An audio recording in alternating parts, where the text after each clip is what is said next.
સ્થાનિક સ્વરાજની ચૂંટણીઓના પડઘમ વાગી રહ્યા છે ત્યારે સુરત જિલ્લાનું રાજકારણ ગરમાયું છે। ગુજરાતના ગૃહ રાજ્યમંત્રી હર્ષ સંઘવી આજે સુરત જિલ્લાના ચલથાણ અને કડોદરાના પ્રવાસે પહોંચ્યા હતા। ચલથાણ ખાતે આયોજિત વિકાસ સંકલ્પ સભામાં તેમણે જનમેદની સંબોધતા કોંગ્રેસ અને વિરોધ પક્ષો પર આકરા પ્રહારો કર્યા હતા। તેમણે મહિલા સુરક્ષાથી લઈને ખેડૂત સહાયની સુધીના મુદ્દે સરકારની ઉપલબ્ધિઓ ગણાવી હતી। સુરતના પલસાણા તાલુકાના ચલથાણ ખાતે આજે કેસરિયા માહોલ જોવા મળ્યો હતો।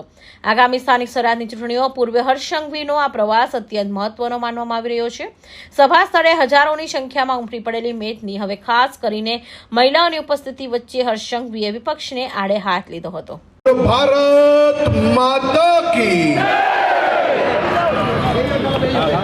આજે મારી આ હજારો બહેનોનો અવાજ મહિલા વિરોધી લોકો સુધી પહોંચશે કે નહીં? ઘરે જેટલા જોરથી અવાજ નિકાલો છો એનથી ડબલ શક્તિ અવાજ નિકાલશો ને ત્યારે જ આ લોકોની ઊંઘ ઉડશે। તો બધા તૈયાર છો? બોલો ભારત માતા કી, ભારત માતા કી। ભારતીય જનતા પાર્ટી સુરત જિલ્લા દ્વારા આયોજિત આ વિકાસ સંકલ્પ સભામાં આપની સૌની વચ્ચે ઉપસ્થિત ભારતીય જનતા પાર્ટીના સૌ આગેવાનો, જિલ્લાના ચૂંટાયેલા સૌ પ્રતિનિધિઓ અને અહીં ઉપસ્થિત હજારો નાગરિકોને હું બે હાથ જોડીને વંદન કરીને અભિનંદન આપવા આવ્યો છું।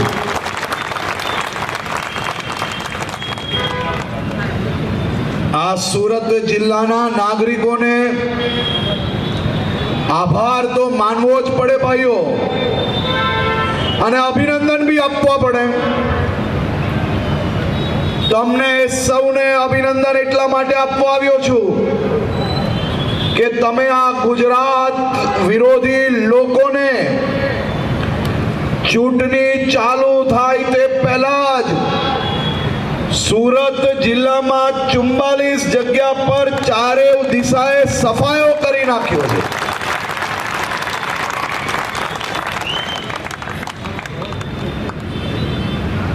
આ બધા જ લોકો સમજી ચૂક્યા છે,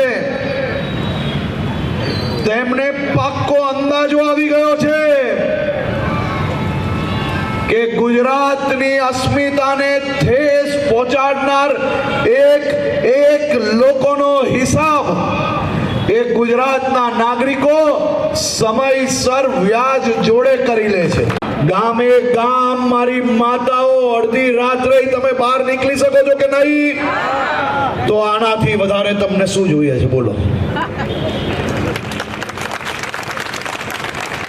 જો આ કોંગ્રેસીઓએ વર્ષો વર્ષ સુધી આ દેશ પર રાજ કર્યું, ગામડાઓ સુધી ના પાણી આપ્યું, ના વીજળી આપી, ના રસ્તા આપ્યા, ના સ્કૂલ આપી, ના હોસ્પિટલો આપી, તો કેના માટે આપણે એક મત બી આ રાજ્ય વિરોધી લોકોમાં બરબાદ કરી શકાય ખરી?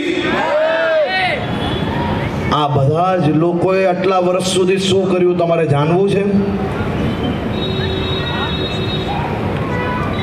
જાણવું છે? ખીસે ખિસ્સા ભર્યા।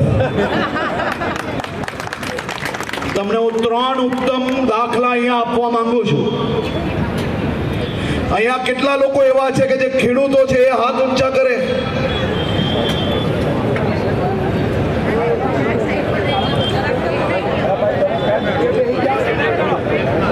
જેટલા ખેડૂતો એક સાથે હાથ ઊંચા કરે, બધાને જોડથી કહો તો જ સંભળાય। હા, આ બાજુ છે, આ બાજુ, પણ તમે બોલતા જ નથી તો ક્યાં સંભળાય? હવે હું આમ થઈ જાઉં।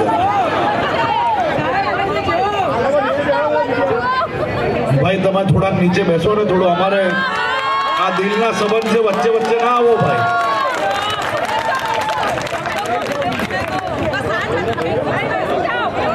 એમ તમે ચિંતા ના કરો, આપણા દિલના સંબંધોની વચ્ચે આ લોકોથી કંઈ થાય એમ નથી, તૂટે એમ નથી, બધા મિત્રો જ છે આ બી।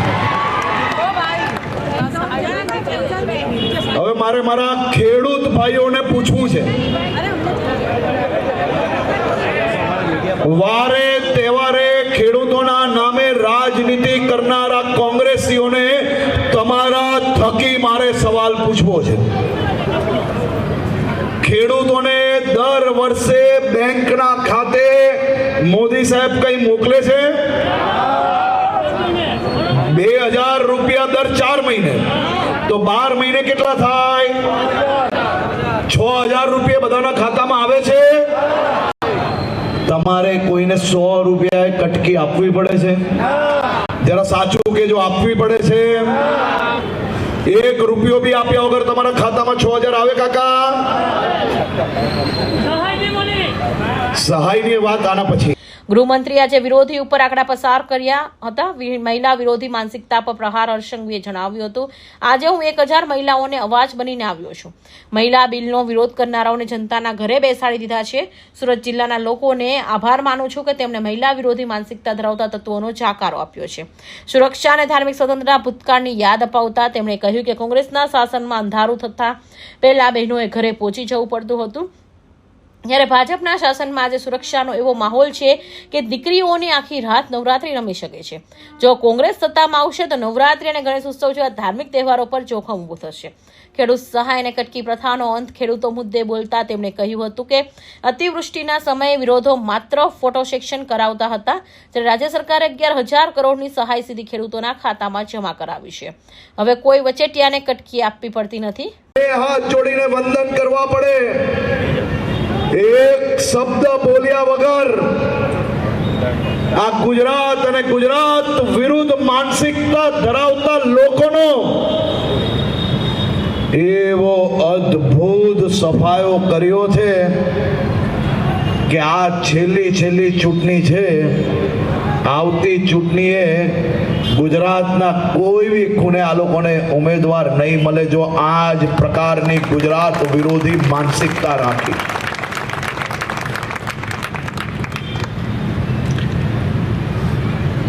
આમાં મોટી સંખ્યામાં વડીલો અહીંયા બેઠા છે.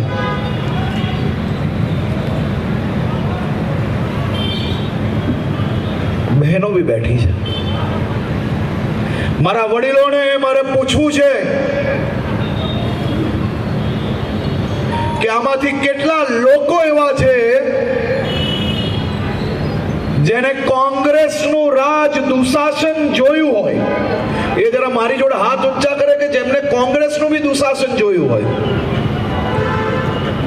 આ જેમને વાલ નથી બચ્યા એને નથી જોયું?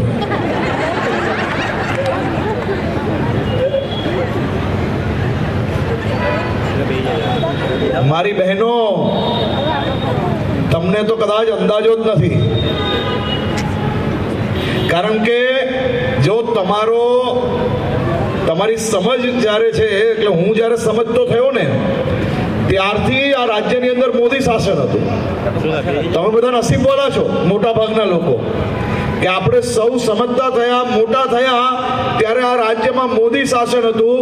પણ અહીંયા જે વડીલો છે ને એમને પૂછજો કે આ કોંગ્રેસિયાઓનું શાસન જ્યારે આપણા રાજમાં હતું ને, મારી બહેનો, અંધારું થાય ને તે પહેલા રાત્રે ઘરે પહોંચી જવું પડતું હતું. કોઈ બહેનોને અંધારામાં પરિવારના વડીલો ઘરની બહાર નહીં મોકલતા હતા. એવું શાસન આ ગુજરાતની અંદર હતું. આપણું ગુજરાત એ ગુજરાતના ખૂણે ખૂણે ગુંડાઓના નામથી, ટપોરીઓને લુખ્ખાઓના નામથી ઓળખાતું હતું. સ્થાનિક સ્વરાજની 720થી વધુ બેઠકો પર ભવ્ય વિજયનો વિશ્વાસ વ્યક્ત કરતા હર્ષંઘવીએ કાર્યકરોમાં નવો જોશ ફૂંક્યો છે. સામાજિક હોદ્દેદારો સાથેની બેઠક અને જંગી સભા બાદ હવે સુરત જિલ્લાના રાજકીય સમીકરણો કઈ દિશામાં ફટાય છે તે જોવાનું રહ્યું. કડોદરા, ચલથાણ નગરપાલિકા અને પલસાણા તાલુકાની સંયુક્ત સભાનું આયોજન કરવામાં આવ્યું હતું. સભામાં ગુજરાત સરકારના નાયબ મુખ્યમંત્રી હર્ષંઘવી વિશેષ ઉપસ્થિત રહ્યા હતા અને કાર્યકરોને માર્ગદર્શનના બેઠકો માંથી 43 બેઠકો બિનહરીફ થઈ ચૂકી છે. બાકીની 313 બેઠકો પર ભારતીય જનતા પાર્ટીનો ભવ્ય વિજય થશે તેવો વિશ્વાસ વ્યક્ત કર્યો હતો. બૂથ પ્રમુખથી લઈને બૂથ સમિતિના તમામ કાર્યકરો અને હોદ્દેદારો મોટી સંખ્યામાં ઉપસ્થિત રહ્યા હતા. Suresh Rathod, Hind TV news, Palsana.